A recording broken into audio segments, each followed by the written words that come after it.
So ito, mura lang, 49 pesos, 5 piraso na yung marireceive mo na hand cream. Best gift to sa mga babae. Alam nyo kung ako makaka-receive ng hand cream, tuwang-tuwa ako. Kasi bakit? Maganda po na lagi natin talaga na moisturize yung kamay natin. Hindi lang face ang inaalagaan natin, pati kamay, kasi kailangan malambot yan. Tayong mga babae, lalo na tayong mga nanay, babad yung mga kamay natin sa sabon, sa paglalabas, sa paghugas. Isa ang hand cream sa nakakapagpa-revive ng mga dry hands natin. So kung makaka-receive ako ng hand cream, tuwang-tuwa din ako. So etong brand ng mask ko, hand cream, sikat yun dito sa TikTok. Dahil bukod sa mura, mabango po talaga siya. Itong scent na pinili ko is floral scent. And ipakita ko sa inyo yung marireceive nyo na mga scent dito sa isang pack.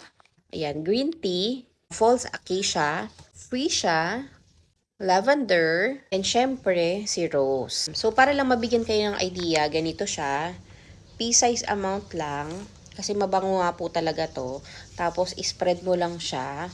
Actually, hindi siya malagkit para sa akin. Pero matagal lang din siyang ma-absorb. Pero once na na-absorb, hindi po siya talaga malagkit. Itong hand cream na to, marami pa po siyang scent. Pili na lang kayo sa mga set. Kasi itong pong napili ko is floral. Meron din silang fruity. Check nyo na lang din yung different scent nila. So kung naghahanap ka ng pang-gift para sa mga babae mong kaibigan, isama mo to, matutuwa sila for sure. So, check nyo na lang yung yellow basket para makapili kayo ng scent.